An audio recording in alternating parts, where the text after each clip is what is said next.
하늘은 하나님의 영광을 드러내고 상공은 그의 솜씨를 알려준다. 낮은 낮에 말씀을 전해주고 밤은 밤에게 지식을 알려준다. 그 이야기, 그 말소리, 비록 아무 소리가 들리지 않아도 그 소리 온누리에 울려 퍼지고 그 말씀 세상까지 번져간다. 해에게는 하나님께서 하늘의 장막을 쳐주시니 해는 신방에서 나오는 신랑처럼 기뻐하고 제 길을 달리는 용사처럼 즐거워한다. 하늘 해이 끝에 나와서 하늘 저 끝으로 돌아가니 그 뜨거움을 피할 자 없다. 네, 여러분 안녕하세요. 네, 많은 분들이 감기로 고생하고 계시는데 빨리 회복하시기를 바랍니다. 오늘은 주연절 후 세 번째 주일입니다. 주연절은 예수님께서 이 땅에 오신 후에 세상에 자신을 드러내신 사건들을 기념하는 절기이죠. 이처럼 하나님께서 우리에게 자신을 드러내서 보여주시는 것, 하나님 자신에 대해 알려주시는 것, 우리는 이것을 계시라고 부릅니다. 제가 고등학생 때였는데요. 계시가 뭔지 잘 몰랐던 제 신앙생활의 초기 시절이었죠. 당시 제게는 간절한 꿈이 하나 있었습니다. 그게 뭐냐면 하나님의 음성을 마치 사람의 목소리를 듣듯이 또렷하게 들을 수 있으면 정말 좋겠다라는 것이었는데요. 마치 아브라함이 하나님과 직접 대면해서 서로 이야기를 주고받았듯이 저도 하나님과 그렇게 소통할 수 있으면 너무 좋을 것 같았어요. 그분의 음성만 확실히 들을 수 있다면 더 이상 내 마음에 번민하는 일이 없고 늘 항상 하나님에 대한 확신으로 살아갈 수 있겠지라고 생각했었죠.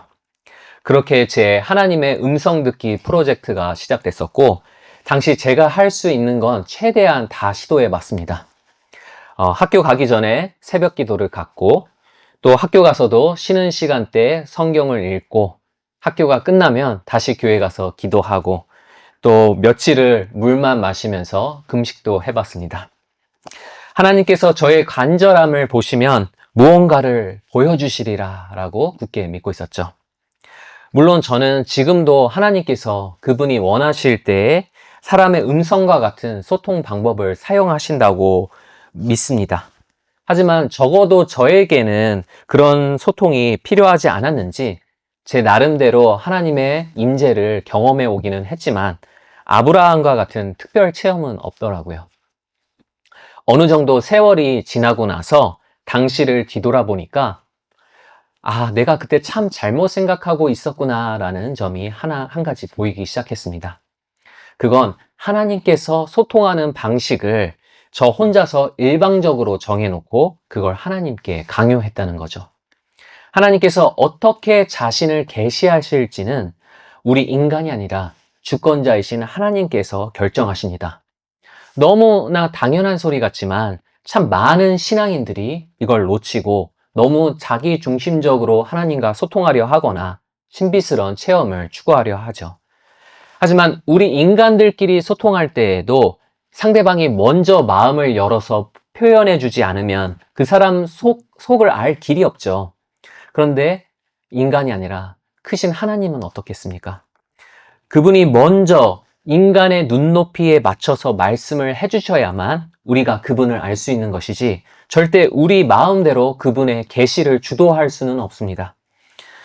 시편 19편은 하나님께서 우리 인간에게 자신을 드러내실 때 주로 사용하시는 두 가지 경로를 소개하는데요.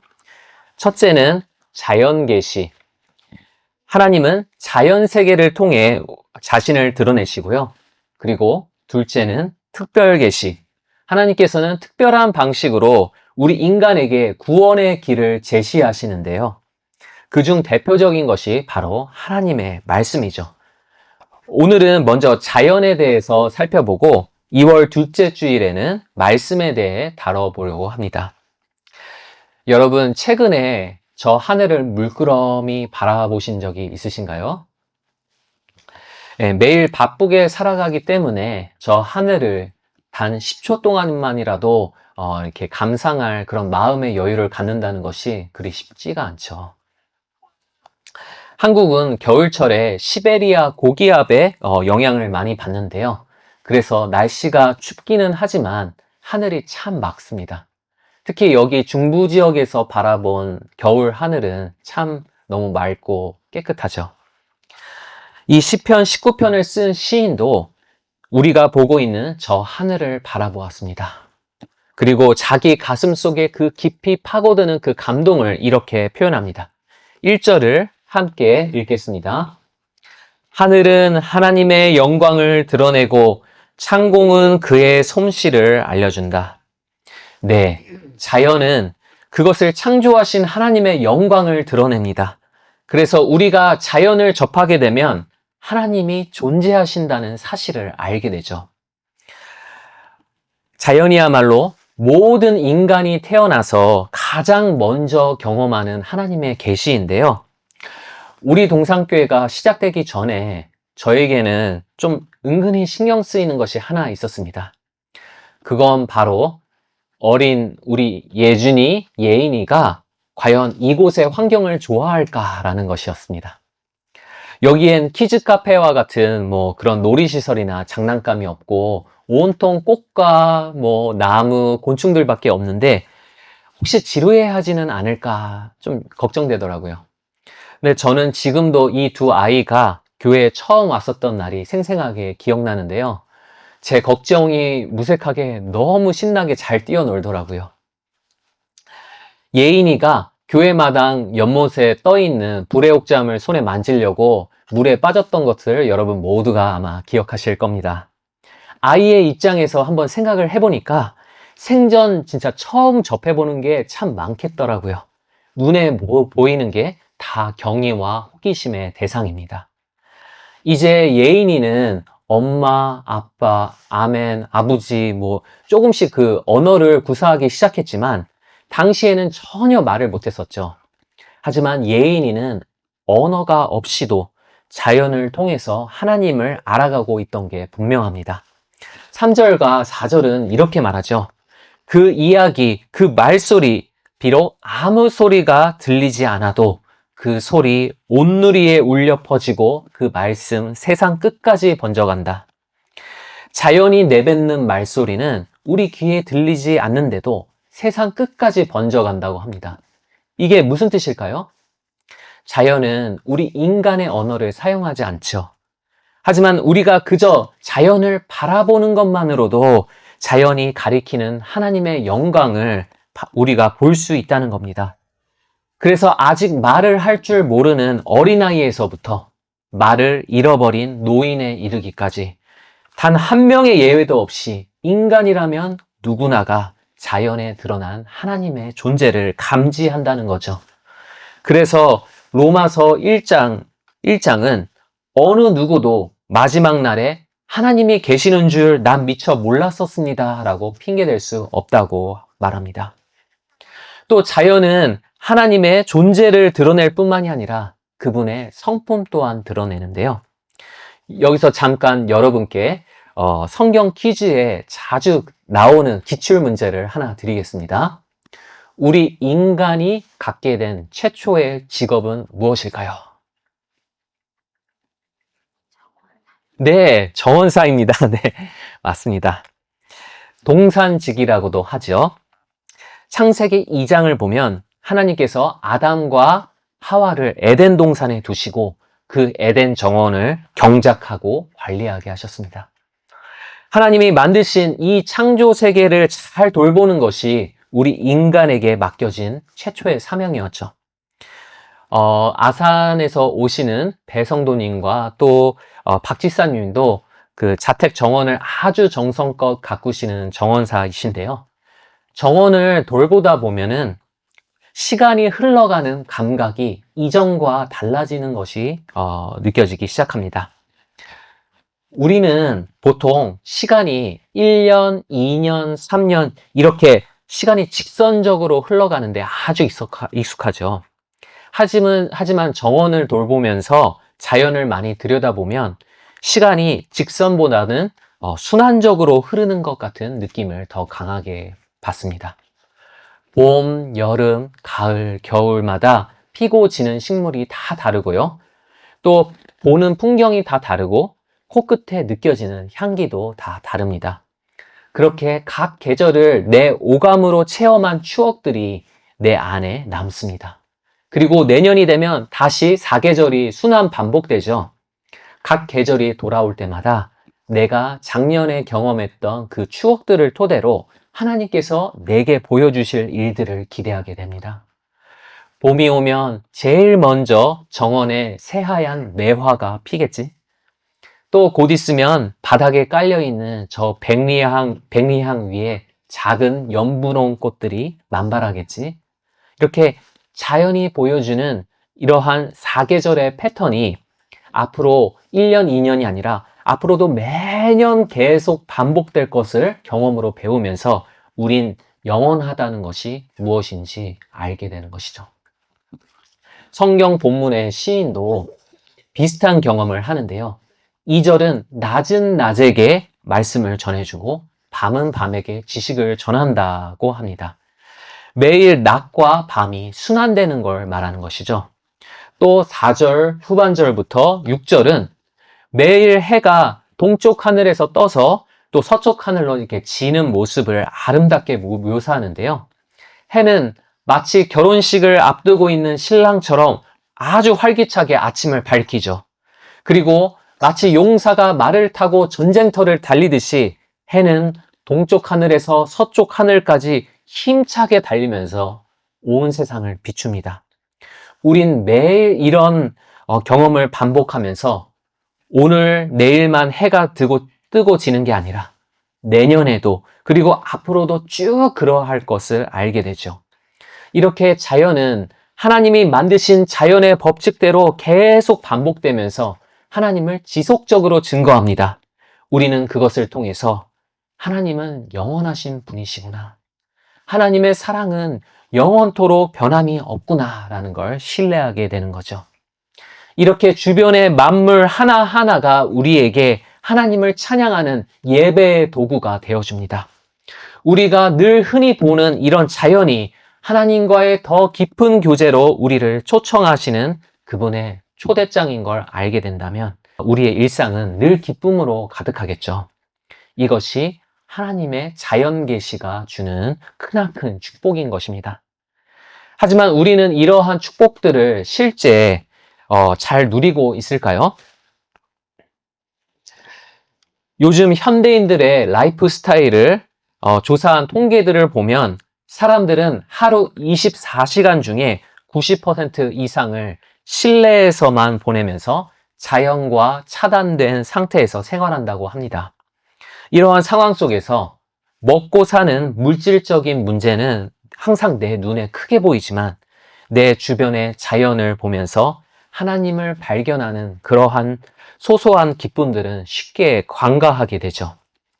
사람들은 기쁨을 내 일상 가까이에서 찾기보다 앞으로 내가 이룰 경제적인 성공, 사회적인 성공 등 아직 내 손에 닿지 않는 저 먼 곳에서만 기쁨을 찾으려 합니다.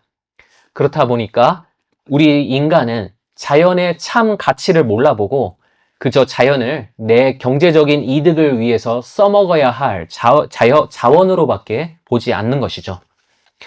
우리는 최근 요 몇 년 동안 기후가 참 너무나 이상해졌다는 걸 피부로 느끼고 있는데요. 하루 최고 기온이 33도를 넘는 날이 이틀 이상 지속되는 걸 폭염이라고 하는데요. 작년 여름 이 폭염 일수가 한 달 가까이 계속되면서 한국 역사상 가장 뜨거운 여름으로 기록됐습니다. 폭염 일수가 이전보다 무려 2.3배 길어졌다고 하죠. 그래서 작년 여름 많은 농가들이 피해를 입고 에어컨을 사용할 수 없는 전 세계의 많은 빈곤층들이 목숨을 잃었습니다. 수질 오염도 참 심각하죠. 제 학창 시절 때만 해도 물은 길러서 마시는 거지 사서 마신다는 개념이 없었습니다. 하지만 지금은 반대로 물을 그냥 길러서 마신다는 게 상상하기가 어렵게 됐습니다. 또 대기 오염도 심각하죠. 제가 해외에 10여 년 동안 나갔다가 들어오니까 이전에 없던 개념이 한국 안에 생겼더라고요. 그건 바로 미세먼지인데요. 작년 이맘때쯤 서울의 미세먼지가 기준치의 4배 이상을 초과한 적이 있었죠. 감기 때문에 마스크를 쓰는 게 아니라 대기 오염 때문에 마스크를 쓰고 외출한다는 게 처음에는 굉장히 이질적으로 느껴지더라고요. 이젠 미세먼지 주의보가 발령되는 날이 너무 많아서 외출 가능한 날이 현저하게 줄어들었죠. 전문가들마다 조금씩 견해가 다르기는 하지만은 이미 환경오염 임계치를 넘어서서 이제 되돌릴 수 없는 치명타를 입었다고 보는 사람들도 많습니다.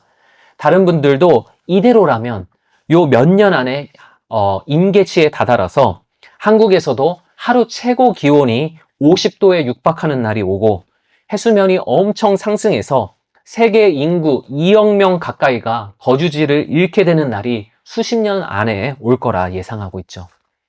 그런데 이런 위기 속에서도 우리 인간은 자연 파괴적인 산업 활동을 멈추지를 못합니다.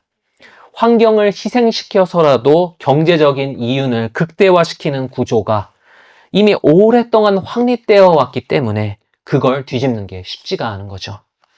사람들은 소비 욕구가 점점 더 커져가고 그 수요를 맞추려고 각 기업들은 기존 방식으로 계속 생산을 돌립니다. 환경 친화적으로 가기에는 그에 따른 경제적 손실이 버겁기 때문에 적극적으로 시도하지를 않죠.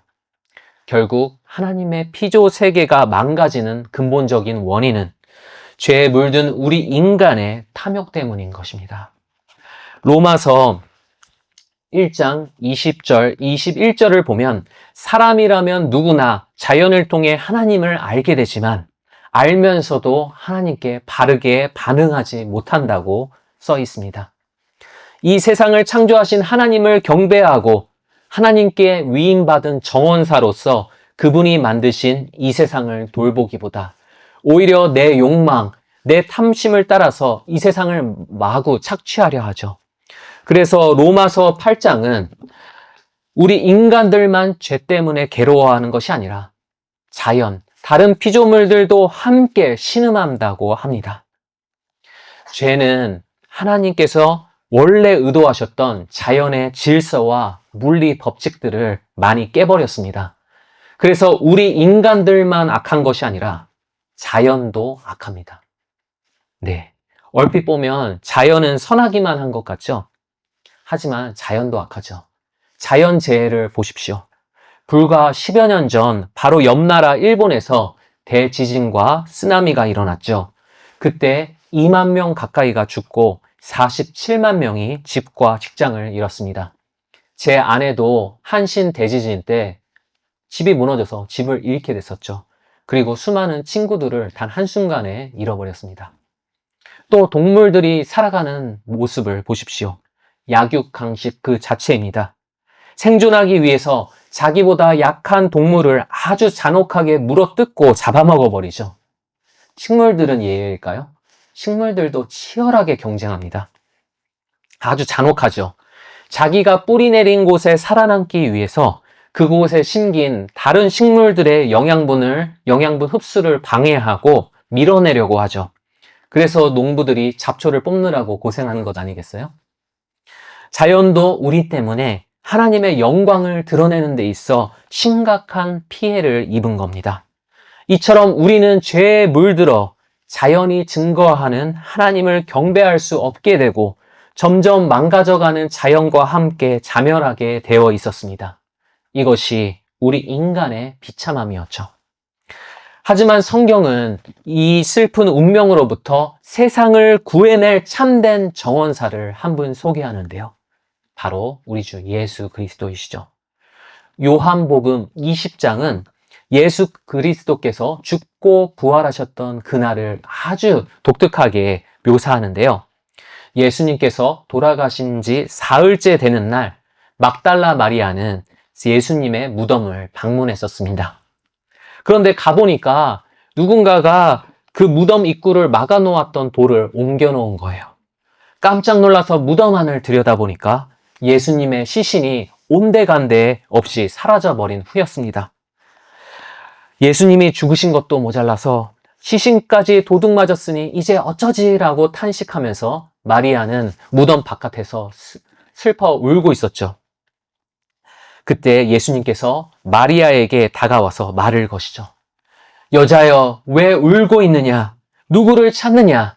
그런데 마리아는 그분이 예수님인 줄 모르고 다른 사람으로 오해합니다. 누구로 오해했을까요? 네. 마리아가 예수님을 누구로 오해했는지 15절 저 녹색 글자 부분만 함께 읽어보겠습니다. 마리아는 그가 동산지기인 줄 알고, 네. 당시에는 무덤이 동산에 있는 경우가 있었고요. 부유한 사람들이 소유하고 있는 동산 무덤에는 그 동산을 관리하는 사람이 있었는데요. 마리아는 예수님이 그런 동산지기인 줄 오해했던 거죠. 하지만 이 오해가 과연 우연이었을까요? 지난주에 우리가 살펴본 요한복음 2장의 가나의 혼인잔치처럼 요한복음은 상징을 통해서 복음을 전할 때가 많습니다. 그럼 예수님이 동산지기라는 것은 무슨 뜻일까요? 하나님께서는 우리를 그분의 피조세계를 관리할 정원사로 삼으셨지만 우리는 그 정원사의 사명을 부정하고 더러운 죄로 하나님의 아름다운 정원을 망쳐버렸습니다. 하지만 예수 그리스도께서는 우리를 대신할 참된 정원사로서 십자가에서 모든 죄를 짊어지시고 위기에 빠진 이 세상을 구원하셨습니다. 뿐만 아니라 부활하신 예수님은 이미 이 세상을 재창조, 다시 창조하기 시작하셨고 언젠가 하나님의 계획이 모두 완성될 때 이 세상은 에덴보다 더욱 아름다운 정원으로 변모될 것입니다. 이것이 요한복음이 전하는 정원사 예수 그리스도의 복음인 것이죠. 예수 그리스도는 우리를 죄로부터 자유케 하셨을 뿐만이 아니라 하나님의 정원사라는 우리의 사명 또한 회복시켜 주셨습니다. 그리고 다시금 우리에게 자연을 통해 하나님을 찬양하여라, 자연을 소중히 보존하여라 라고 명하시죠. 오늘은 우리가 자연계시에 대해 살펴봤지만 우리가 명심해야 될 자연계시의 분명한 한계가 있습니다. 그건 자연은 하나님을 증거하기는 하지만 구원에 대해서 자연은 말하지 않는다는 것입니다. 그래서 자연 그 자체만 바라보면 자연의 참 진가가 보이지가 않죠. 하지만 우리는 오늘 하나님의 말씀이라는 특별 계시를 통해서 예수 그리스도께서 우리 인간뿐만이 아니라 이 자연 세계도 구원하셨다는 복음을 들었습니다. 이 복음의 렌즈를 통해서 자연을 바라보면 비로소 자연의 참 진가가 보이기 시작하는 것이죠. 하나님이 이 세상을 얼마나 사랑하시길래 자기 아들의 목숨도 아끼지 않으셨을까? 자연은 너무 흔한 것이어서 우리는 평소에 별 특별함을 느끼지 못하지만 실은 자연에는 성자 예수께서 그 고귀한 목숨을 희생하실 정도로 아주 귀한 가치가 담겨 있는 것이죠. 그러므로 우리가 진정 놀라워하고 기뻐해야 할 기적은 늘 우리 일상 가까이에 있는 법인 것입니다. 우리 인간은 기적을 가까운 곳이 아니라 먼 곳에서 찾으려 하죠. 내가 사회적으로 크게 성공하고 경제적으로 큰 여유를 얻고 내 자녀가 대성하는 것 등등 내 가슴을 뛰게 해줄 그런 기적과 같은 그런 사건들을 기대합니다. 신앙생활에 있어서도 나를 놀래킬 만한 기적과 같은 체험, 기적과 같은 축복을 기대하죠. 물론 그러한 기적은 우리가 기뻐해야 할 일임에는 틀림없습니다. 하지만 우리는 먼저 기적의 올바른 의미를 이해해야 하는데요. C.S. 루이스는 기적을 이렇게 정의했습니다. 기적이란 하나님께서 너무 큰 글씨로 이 세상에 적으셔서 우리가 잘 보지 못하는 그분의 이야기를 작은 글씨로 우리를 위해서 다시 써서 보여주시는 것입니다. 무슨 뜻일까요? 우리 인간은 어리석어서 영적인 시야가 너무 좁습니다. 그래서 하나님이 우리 가까이에 두신 그 큰 축복들이 그 좁은 시야에는 다 들어오지가 않는 것이죠. 그래서 하나님은 믿음이 부족한 우리가 잘 볼 수 있도록 작은 글씨로 자신을 드러내시기도 하는데요. 그게 사람들이 일반적으로 생각하는 개념의 기적입니다. 하지만 우리가 기뻐할 일은 하나님의 작은 글씨뿐만이 아닙니다. 우리가 주변에서 흔히 접하는 그런 소소한 것들이야말로 하나님의 크고 놀라운 진리로 가득 차 있는 것이죠. 이게 하나님의 큰 글씨인 것입니다. 우리가 진정으로 놀라워하고 기뻐할 일은 자연의 법칙을 벗어나는 이례적인 순간에 있는 것이 아니라 우리가 늘 경험하고 있는 자연스러운 순간 가운데 우리가 진정으로 놀라워하고 기뻐해야 할 일이 있는 것이죠. 예수님은 그 흔해 빠진 큰 글씨 속에서 진정 기적을 보는 분이셨습니다. 공중의 새를 보라. 심지도 않고 거두지도 않고 창고에 모아들이지도 아니하되 너희 하늘 아버지께서 기르시나니 너희는 이것들보다 귀하지 아니하냐. 예수님께서는 지금 이 순간 우리에게도 동일하게 말씀하십니다. 저 하늘을 보아라. 저 꽃과 나무, 들판을 보아라. 너희 눈에 비치는 모든 만물이 하나님을 드러내는 예배의 장이다. 그러므로 너희는 늘 기뻐하며 감사 찬송할지어다. 우리를 거룩한 정원사로 부르시는 그런 예수 그리스도의 은혜 안에서 내게 주어진 모든 것들이 경이로운 기적임을 감사하는 우리 모두가 될 것을 기대합시다.